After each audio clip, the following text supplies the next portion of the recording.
하나님 나라 전쟁의 서막이라는 제목으로 함께 은혜를 나누겠습니다. 어떤 청년이 이 보석 전문가를 찾아갔습니다.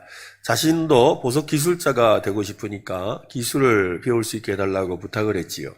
보석 전문가는 이 청년의 얼굴과 행색을 가만히 살펴보느니 인내심이 없어 보인다고. 이 보석을 제공하는 일은 굉장히 정교하고 또 인내를 요하는 일이라서 인내심이 없어 보인다면서 거절을 했습니다.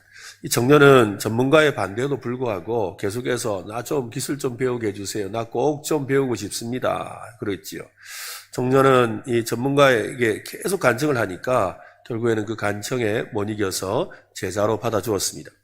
다음날 이 보석 전문가는 청년에게 이 비치 보석 있잖아요. 비치 원석을 주면서 종일 그것을 가만히 쥐고 있으라고 그랬어. 너 오늘 아침부터 저녁까지 퇴근할 때까지 그것만 가만히 이렇게 쥐고 있어라 그랬어요.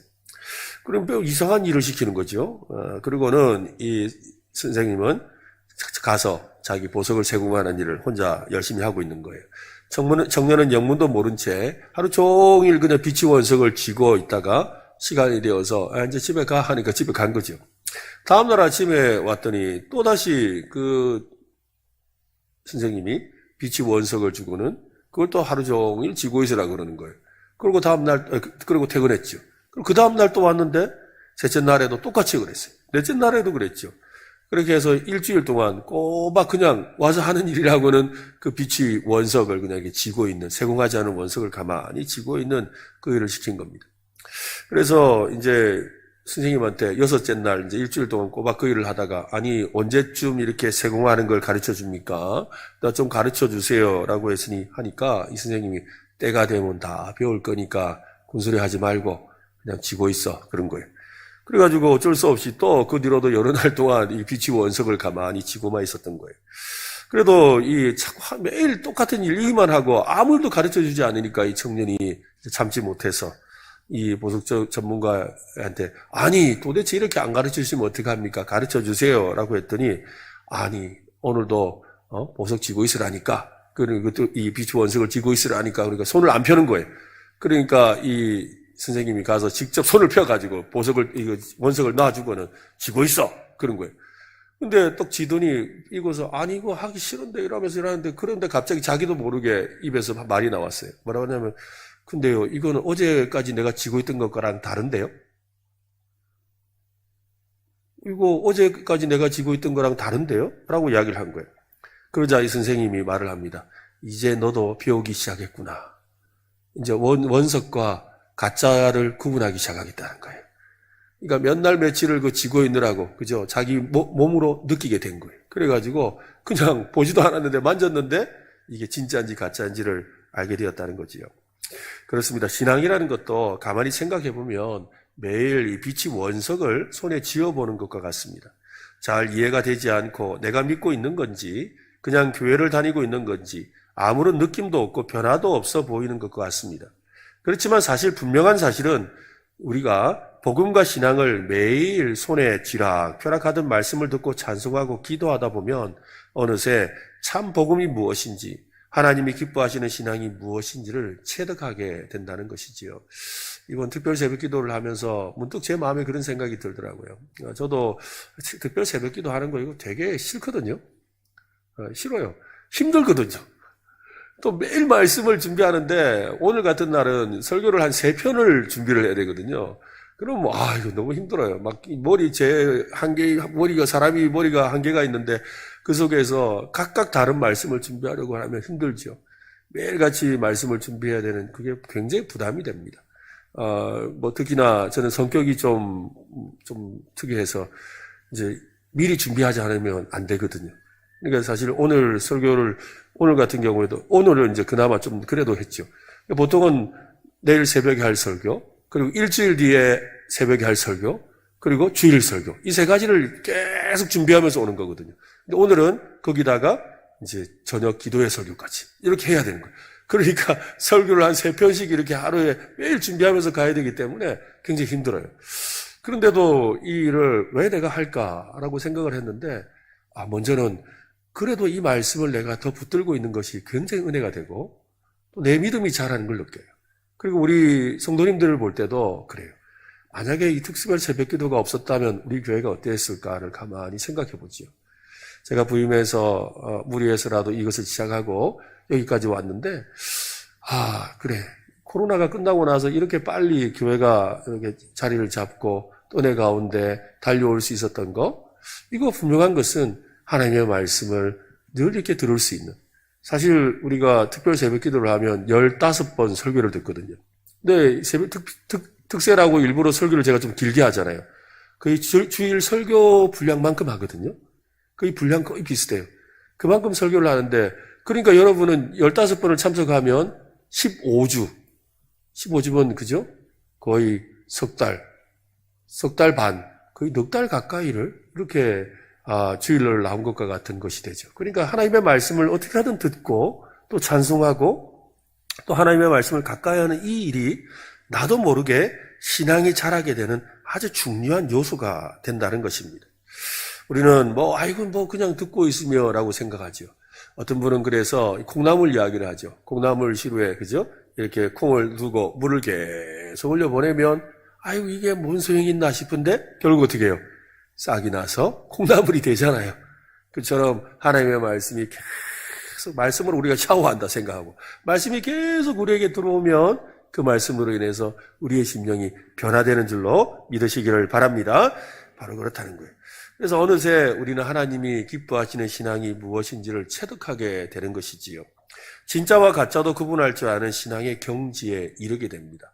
신학을 배운 것도 아니고 또 이단을 경계하는 법을 배운 것도 아니지만, 그러나 늘 은혜의 말씀 안에 머물다 보면 나도 모르게 이거는 아닌 것 같은데 아는 거죠. 듣다 보면 이거 아닌데요? 이렇게 말이 저절로 나오게 된다는 거죠. 그런 마음으로 오늘도 예수 그리스도와 그분이 우리에게 전해주신 복음에 대해서 우리가 좀 들어야 합니다. 오늘 제목이 하나님 나라의 전쟁 서막이라고 했는데요. 이 서막이라고 하면 앞으로 일어날 일에 비하면 그저 시작에 불과하다라는 뜻이지요. 앞으로 얼마나 더 대단한 일이 기다리고 있을지를 기대하며 지켜보라는 말입니다. 마가복음의 서두가 그렇게 시작하고 있습니다. 우리가 읽은 단 2절의 말씀 속에는 이 하나님 나라에 대한 엄청난 메시지가 숨어 있습니다. 하나님 나라 전쟁이 앞으로 어떻게 될지를 기대하라고 말하고 있습니다. 거룩한 영이 비둘기같이 온유하게 예수님께 내리던 곳에서 갑자기 분위기가 바뀌었습니다. 성령님은 예수님을 급하게 광야로 몰아내셨는데요. 몰아내셨다라는 말은 이 마가복음에만 나오는 아주 특징적인 표현입니다. 다른 복음서에서는 성령에 이끌리어라고 하는데, 오늘 이 본문에서는 성령께서 예수님을 광야로 몰아내셨다. 몰아내다는 말과 이끌리다는 어감을 아시죠? 그죠? 이끌린다는 걸 인도해 주시는 거잖아요. 그죠? 따라와 하고 깐다는 말, 몰아낸다는 건 뭐예요? 등 떠밀었다는 거잖아요. 그죠? 그렇잖아요. 그죠? 이끌려라는 건 앞에서 끌고 가는 느낌이지만, 몰아낸다는 것은 뒤에서 밀어냈다는 거예요. 광야로 가라고 밀어냈다는 거죠. 느낌이 전혀 다르지요. 성령께서 급하게 예수님을 광야로 이끄셨음을 느낄 수가 있습니다. 성령님은 왜 예수님을 광야로 급하게 몰아내셨을까요? 광야에 무엇이 기다리고 있기에 그토록 급하게 몰아내셨겠습니까? 성경에서 광야에 대한 이미지는 대체로 척박한 곳을 상징합니다. 하나님의 풍성함이 없는 곳, 심지어는 하나님의 다스림에서 벗어나 있는 곳이지요. 영적으로 메마르고 또한 삭막한 곳을 말합니다. 우리는 광야로 몰아내시는 모습에서 이 아담과 하와의 모습을 떠올리게 되죠. 하나님께서는 불순종함으로 죄를 범하여 하나님이 되려고 했던 아담과 하와를 에덴 동산에서 몰아내셨잖아요. 그죠? 에덴 동산에서 밖으로 내보내신 거예요. 그들은 에덴의 삶이 아니라 바로 척박한 광야의 삶을 살게 되었습니다. 그처럼 하나님의 기운을 한껏 느끼고 있던 요단강에서, 그죠? 이는 내 사랑하는 자요, 내가 기뻐하는 이다라고 하면서 성령이 비둘기같이 임하시면서 하나님의 음성을 듣는 놀라운 역사들이 막 일어났는데, 근데 그것을 한참 느끼고 있는 그때 갑자기 성령께서 예수님을 몰아내어서 하나님을 느낄 수 없는, 하나님의 임재를 전혀 경험할 수 없을 것 같은 그곳으로 거친 광야로 인도하셨다는 겁니다. 이것은 우리가 지금까지 믿고 있던 성령님과는 사뭇 다른 모습이죠. 우리가 알고 있는 성령님은 기적을 일으키고 또 기쁨을 주시고 전도의 능력을 주시고 또 우리의 연약함을 위해서 기도해 주시고 또 우리를 말씀으로 인도해 주시는 그런 분이시잖아요. 그런데 예수님을 광야로 몰아가시는 모습에서는 그런 예수님의 모습이 보이지 않는 겁니다. 왜 성령님은 광야로 예수님을 몰아내셨을까요? 성령님은 예수님을 이 광야에 펼쳐져 있는 전쟁터로 보낸 겁니다. 이는 내 사랑하는 아들이다. 내가 기뻐한다는 영광스러운 그 황홀경이 채 가시지도 않았는데 피비린내 나는 성난 군사들의 함성과 저주와 욕설이 난무한 그 전쟁터, 그 한복판에 예수님을 세워놓으신 거지요. 조금 다르게 표현한다면 이 함성을 지르는 군중들이 모여있는 이 사각의 링, 그죠? 권투 경기하는 사각의 링이 있지 않습니까? 그 사각의 링이 있는데 그 권투 경기하는 사각의 링에 그냥 이렇게 저 밖에 있던 예수님을 야야 들어와 하면서 등 떠밀어 가지고 어떻게 한 거예요? 링 위에 올라 세운 거예요. 그러자 사람들이 와 하면서 막 군중하고 또 앞쪽에서는 어떻게 해요? 상대 선수가 막 그래 붙어보자 이라는 지금 이런 분위기가 만들어졌다는 거예요. 상대는 이미 기다렸다는 듯이 잔뜩 얼굴을 찡그리며 겁을 주고 정작 자신은 갑자기 끌려 나와서 어리둥절한 모습으로 서 있는 그런 광경이죠. 몰아내셨다는 표현 속에는 하나님께서 얼마나 급격하게 이 상황을 또 이끌고 있는지 또 지켜보고 있는지를 느낄 수가 있습니다. 예수님은 이 땅에 싸우러 오셨어요. 여러분, 예수님은 이 땅에 싸우러 오셨어요. 싸워서 승리하기 위해 오셨습니다.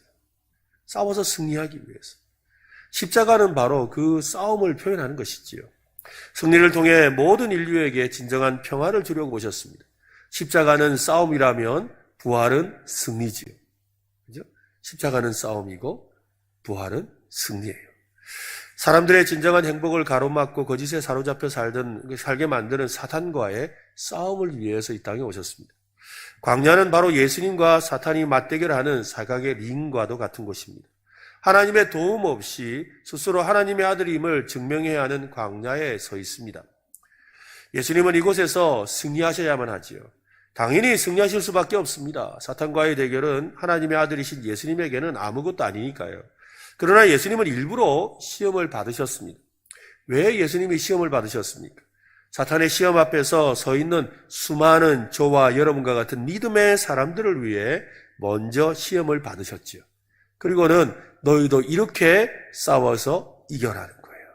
우리도 내가 이렇게 싸워서 이긴 것처럼 너희도 이렇게 싸워서 이겨야 한다라는 걸 말씀하시는 거예요. 히브리서 2장 18절 말씀에 보면 그가 시험을 받아 고난을 당하셨은즉 시험 받는 자들을 능히 도우실 수 있느니라. 또 히브리서 4장 15절 같이 한번 읽어볼까요? 우리에게 있는 15절 4장 15절 같이 읽겠습니다.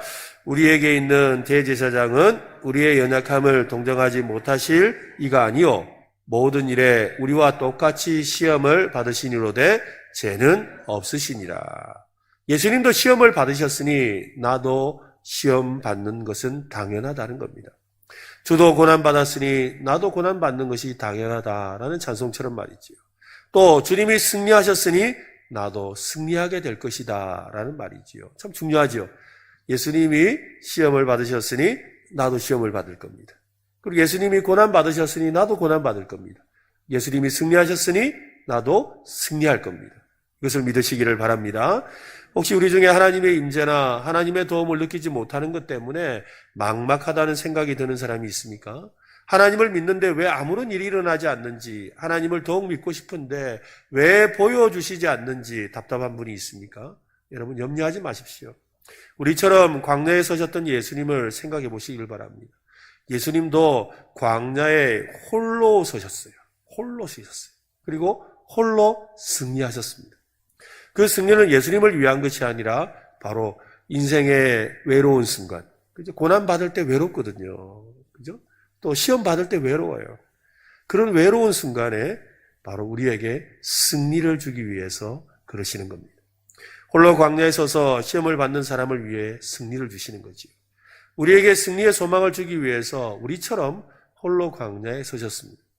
이 사실을 믿고 광야와 같은 영적인 전쟁터에서 서는 것을 두려워하지 말아야 합니다.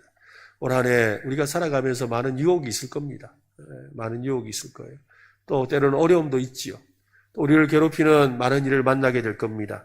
그러나 여러분, 우리는 반드시 승리합니다. 그죠? 우리 예수님의 길을 걸어가기만 한다면 반드시 승리합니다. 내 방법이 아니라 주님의 길을 걸어가기만 하면 말입니다. 예수님은 광야에서 40일 동안 계시면서 사탄에게 시험을 받으셨습니다. 예수님께서 받으신 시험이 곧 영적인 싸움이죠. 예수님의 싸움에 대해서 성경은 이렇게 말씀하는데요. 에베소서 6장 12절도 읽어보겠습니다. 우리의 씨름은 혈과 육을 상대하는 것이 아니요 통치자들과 권세들과 이 어둠의 세상 주관자들과 하늘에 있는 악의 영들을 상대함이라. 맞습니다. 예수님은 사탄에게 유혹과 시험이라는 공격을 받으셨습니다. 마가복음은 시험에 대해서 구체적으로 말해주진 않아요. 다른 복음서에는 예수님이 받으셨던 3가지 시험의 내용이 나오는데 마가복음에는 그 내용이 나오지 않습니다. 왜 나오지 않을지를 가만히 생각해 보니까요.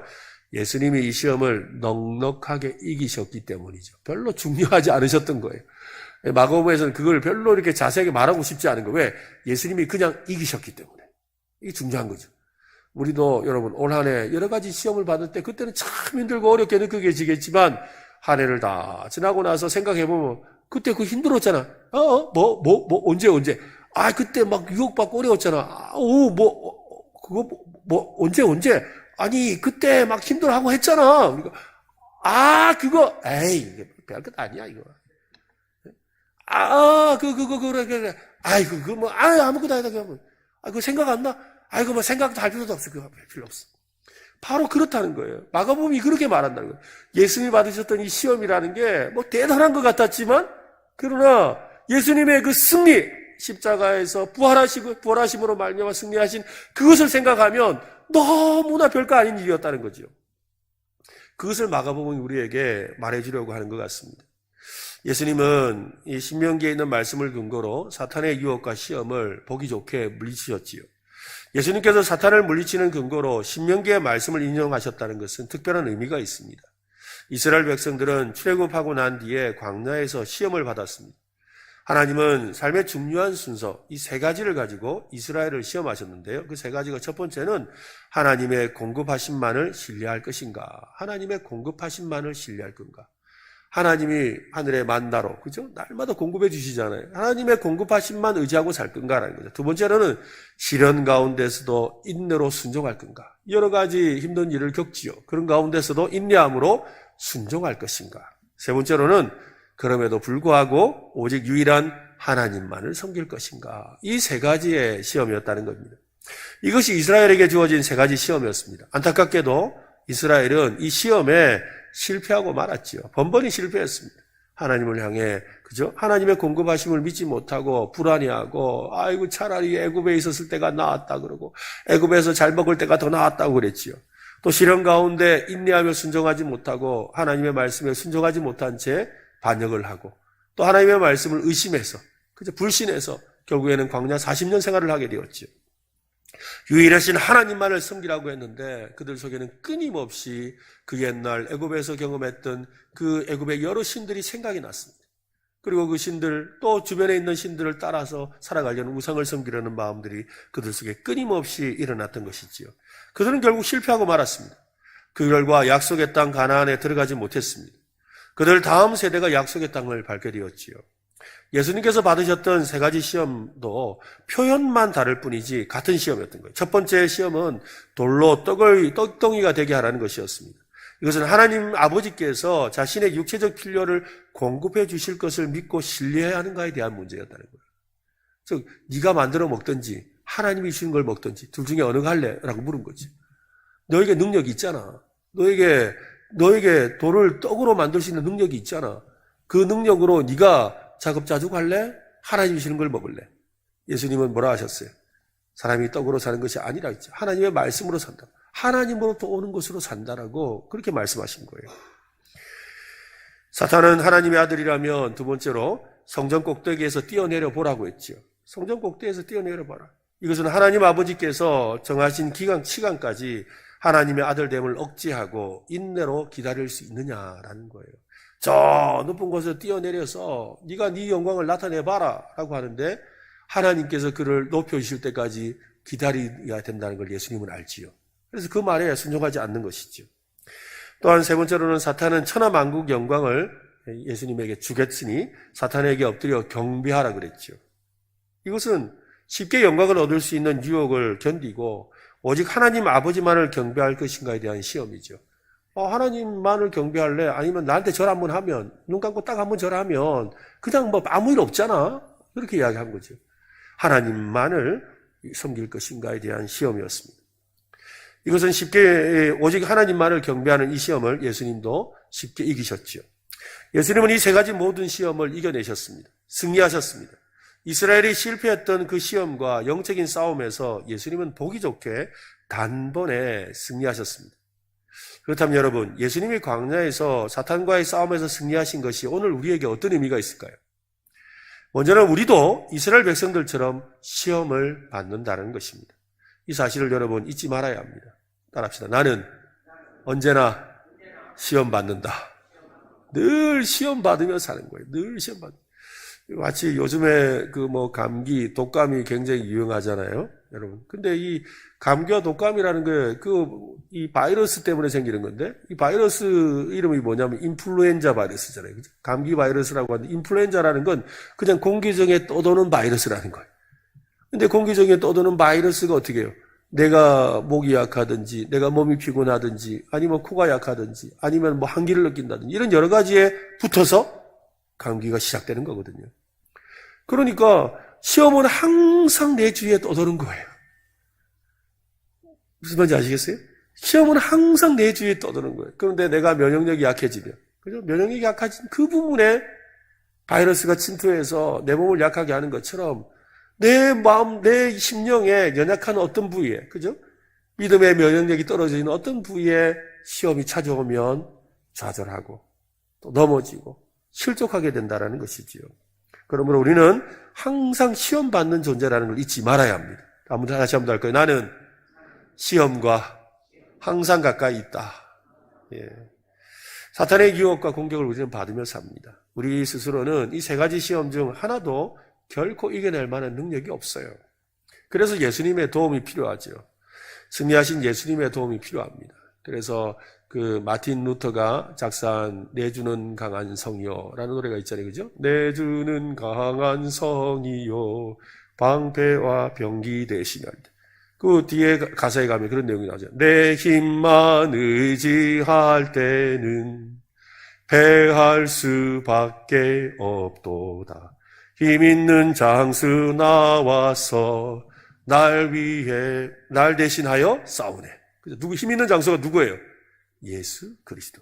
이 장수 누군가? 주 예수 그리스도 만군의 주로다. 당할 자 누구랴? 반드시 이기리로다. 여러분, 예수님이 우리를 도와주셔야 합니다. 그죠? 모든 시험을 이기신 예수님이 도와주시면 되는 거예요. 모든 시험을 이기신 예수님이 도와주시면 돼요. 사탄과 싸워서 승리하신 예수님을 바라보고 예수님을 의지해야 합니다. 그러면 우리도 날마다 마귀의 시험에서 승리할 수가 있습니다. 우리의 모든 필요를 채워주시는 하나님만을 신뢰할 수 있게 되는 거죠. 하나님이 주시는 가장 최고의 때를 인내를 가지고 기다릴 수가 있습니다. 무엇보다 세상의 헛된 신들에게 마음을 빼앗기지 않고 오직 하나님을 섬기고 경배하는 삶을 살아갈 수가 있는 것입니다. 결국 하나님만을 사랑하는 승리의 삶을 살게 되는 거지요. 이를 위해 우리 예수님은 광야, 하나님 나라의 전쟁터 한복판에서 시험을 받으시고 승리하셨죠. 그 사실을 믿는 우리에게도 광야로 내모시는 순간이 있는 거예요. 광야로 우리를 내몰기도 합니다. 그것은 뭐예요? 우리들은 나자빠지라고요? 아닙니다. 우리 주님이 승리하신 것처럼 승리하라고 말입니다. 내 힘으로 승리할 수는 없지만 누구를 의지하여? 그죠? 우리의 장수 되시는 예수 그리스도. 예수 그리스도를 의지함으로 승리할 수가 있는 것입니다. 소원하기는 우리의 앞에 놓여져 있는 싸움 가운데 우리 예수 그리스도를 의지함으로, 대장 되신 예수 그리스도를 의지함으로 승리하는 인생이 되시기를 바랍니다. 예수님의 받으신 시험을 통과 의례적이고 형식적인 절차로 우리가 생각해서는 안 됩니다.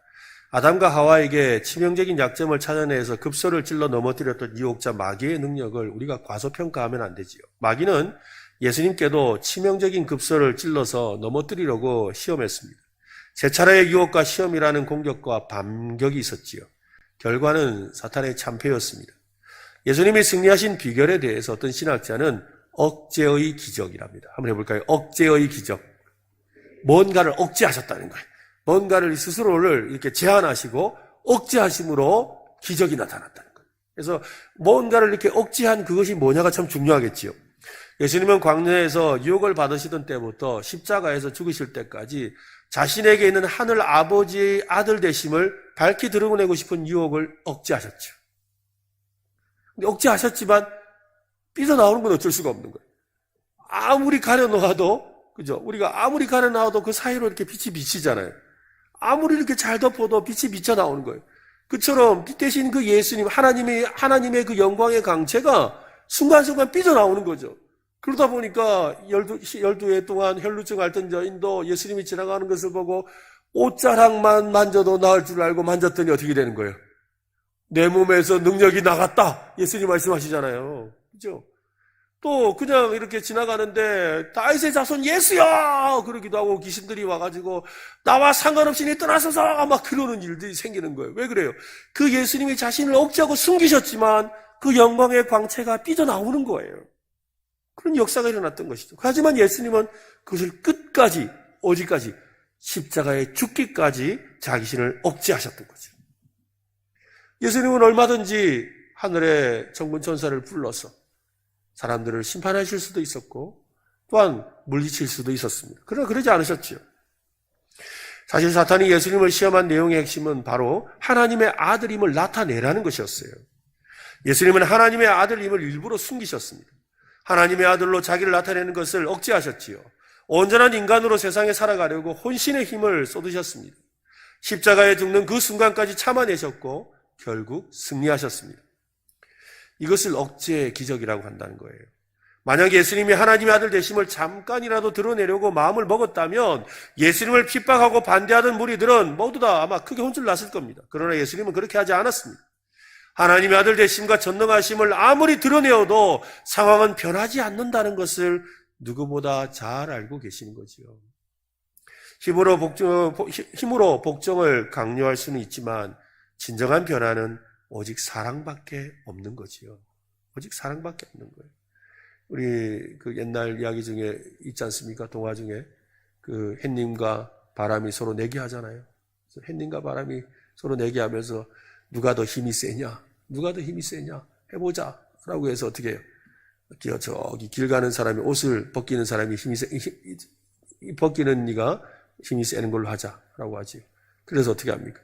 바람이 막 세차게 막 바람을 불어서 옷을 벗겨내려고 했어요. 강제로 옷을 벗겨내면 바람 세게 불면 옷이 날아가니까 옷을 벗겨보려고 했지만 어떻게 되었습니까? 오히려 더 그죠? 옷을 이러고 말았어요. 그런데 햇님이 따스한 햇살을 따갑게 비춰주니까 어떻게 되었어요? 시키지도 않았는데 자기가 옷을 벗잖아요. 바로 예수님은 이걸 말씀하시는 거죠. 힘이 아니라 사랑이었다는 거예요. 사랑이었다는 거죠. 예수님의 사랑이 진정한 순종, 복종이 아닌 진정한 순종을, 예수님의 사랑이 진정한 변화를 일으켰다는 것이지. 그래서 고린도전서 13장 4절로 5절 말씀은 사랑에 대해서 힘줘 말하지요. 같이 읽어봅시다.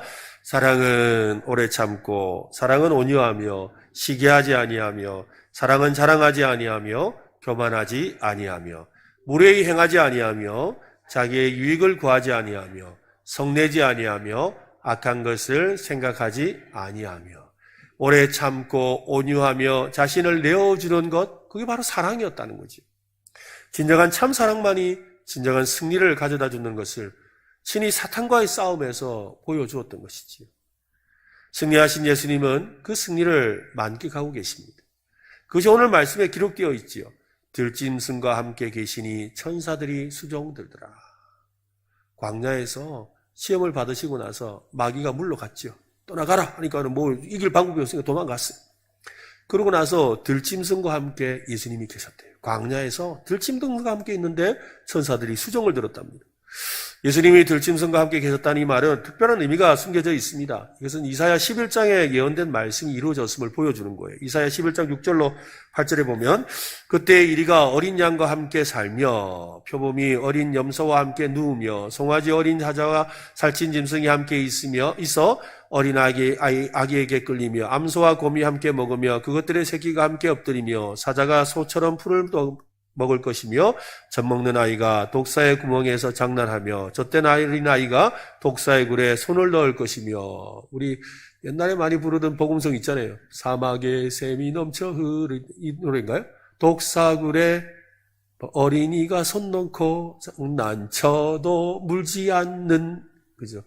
잠사랑과 기쁨의 그 나라가 속히 오리라 할 때 그 나라 바로 그 나라가 그곳에 임한 거죠.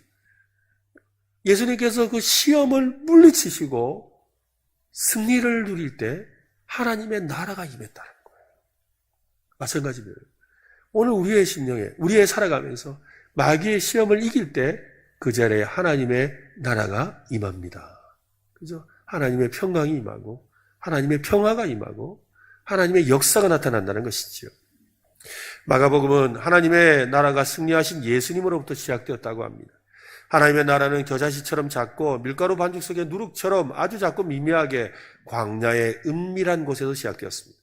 그러나 그 나라는 곧 큰 나무가 되어서 온갖 새들이 깃들고 온 밀가루 반죽 속에 퍼져 부풀어 오르게 되었지요. 예수님을 통해 이 땅에 하나님의 나라가 시작되었습니다. 광야의 시험에서 승리하심으로 전쟁의 상황이 바뀌었습니다. 갈라진 하늘로부터 임한 하나님의 나라가 예수님의 승리로 말미암아 점점 확장되는 것이죠.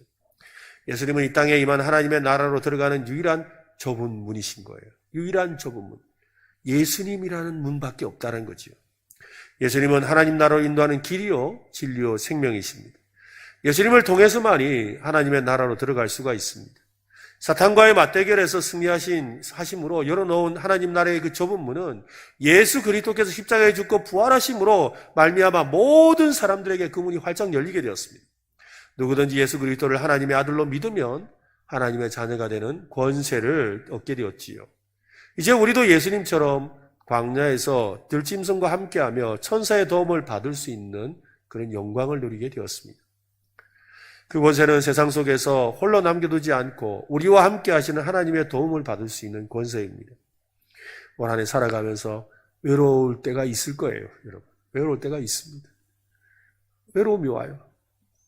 주변에 사람이 없어서 외로운 게 아니죠. 사람이 있는데 외롭죠. 옆에 가족이 같이 앉아 있는데도 외로워요. 믿음의 식구들과 함께 이렇게 예배하는데도 외롭죠. 그럼 외로움이 오는 날이 있어요. 그때가 바로 광야에 서 있는 날입니다. 아무도 내 마음을 모르는 것 같고 아무도 내 형편을 알아주지 않는 것 같고 때로는 나의 삶 속에 힘든 일들이 막 찾아오는 것 같은 생각이 드는 그런 광야에 서는 날이 있는 거죠. 그러나 그 광야에 우리를 홀로 두지 않으십니다. 우리와 함께 하실 주님을 믿으시기를 바랍니다. 그죠? 예수님처럼 광야에서 들짐승과 함께하며 천사의 도움을 받게 해주실 겁니다. 그 권세는 세상 속에서 홀로 남겨두지 않고 우리와 함께 하시는 하나님의 도움을 받을 수 있는 권세입니다. 예수님을 믿는 모든 사람에게 주시는 평강이라는 하나님의 나라를 맛볼 수 있는 권세를 우리에게 주셨습니다. 지금 우리의 삶에 천사가 함께한다는 사실을 여러분 믿으시기를 바랍니다. 시편 91편 말씀은 이 사실을 말해주죠. 이번 특세 주제이기도 하고 또 첫날 나눴던 말씀인데요. 시편 91편 1절 한번 읽어보겠습니다. 시작. 지존자의 은밀한 곳에 거주하며 전능자의 그늘 아래 사는 자여. 전능자의 그늘이 바로 광야죠. 광야. 그 광야에서 하나님의 돌보심을 받는 성도들에게 약속이 주어집니다. 11절과 12절에 보면 그가 너를 위하여 그의 천사들을 명하사. 그죠? 예수님께서 광야에서 천사들이 수종 들었댔잖아요. 그처럼 우리가 그 하나님의 지존자의 은밀한 곳과 같은 광야에 있을 때 너를 위하여 그의 천사들을 명하사 내 모든 길에서 너를 지키게 하시며 그들이 그들의 손으로 너를 붙들어 발이 돌에 부딪히지 아니하게 하리로다. 천사가 도와줄 것을 약속하고 있습니다. 또 14절과 15절은 광야의 유혹과 시험을 당하고 있는 사람들에게 소망을 주는 말씀이지요. 하나님이 이르시되 그가 나를 사랑한즉 내가 그를 건지리라. 그가 내 이름을 안즉 내가 그를 높이리라. 하나님의 이름을 안즉이라는 말을 하나님의 이름을 불렀다고 할 수도 있겠지요. 하나님의 이름을 부른즉. 그렇죠? 하나님의 이름을 알기 때문에 부르겠지요. 그를 높이리라. 그가 내게 간구하리니 내가 그에게 응답하리라. 너는 환난 날에 부르짖으라. 내가 내게 응답하겠고 크고 비밀한 일을 내게 보이리라고 말씀하셨습니다. 그들이 환난 당할 때 내가 그와 함께하여 그를 건지고 영화롭게 하리라. 이 말씀은 마가복음을 처음 읽었던 초대교회 성도들에게 위로와 도전이 되었습니다. 승리하신 예수님을 바라보는 도전이 된 것이지요. 믿음으로 이미 승리한 유혹과 시련에 연연하거나 두려워하지 말아야 합니다. 마가복음의 이러한 도전은 오늘 우리에게도 동일한 효력이 있습니다. 여러분의 삶에 천사가 수송도는 은혜가 함께 하시기를 바랍니다. 괴롭게 하고 해코지 하려고 달려들던 들짐승이 오히려 우리와 함께하는 역사가 일어날 거예요. 그죠? 나를 괴롭히던 그 들짐승, 그 못된 짐승, 그죠? 못된 짐승들이, 누구라고 말은 안 하겠습니다. 못된 짐승들이 꼭 있어요. 못된 짐승 같은 거시기가 있어요. 굉장히 괴롭히는. 그런 사람 꼭 있거든요. 그런 그들이 오히려 우리와 함께하는 역사가 일어나는 은혜가 임했으면 좋겠습니다. 우리 찬송이 그렇잖아요. 못된 짐승 나를 해치 못하고 거친 비바람 상치 못하리. 나의 주님 강한 손을 펼치사 나를 주야로 지켜주신다. 여러분, 이 부분 한번 불러볼까요? 못된 짐승 시작. 못된 짐승 나를 해치 못하고 거친 비바람 상치 못하리. 나의 주님 강한 손을 펼치사 나를 주야로 지켜주신다. 주님은 우리의 목자가 되시는 거예요. 여러분, 이 사실을 믿고 우리 앞에 당한 믿음의 유혹과 시험에서 당당하게 승리하는 삶을 사시기를 바랍니다. 성령 하나님께서 예수님을 광야로 몰아내신 것처럼 오늘 저와 여러분을 또 다른 광야로 몰아내고 있다는 사실을 아십니까? 또 다른 광야는 척박한 땅, 불순종과 배역이 가득한 땅을 말합니다. 그 땅은 아직 하나님의 기운이 느껴지지 않는 은밀한 곳이지요. 하나님께서 아브라함을 갈대아 우르 땅에 불러서 그를 가나안 땅으로 보내셨어요. 그 가나안 땅은 광야의 땅이죠. 그 광야의 땅에서 아브라함이 처음 한 일은 하나님의 이름을 부르는 일이었어요. 그리고 하나님의 이름을 부름으로 말미암아 그 땅이 젖과 꿀이 흐르는 땅으로 변화된 것이지요.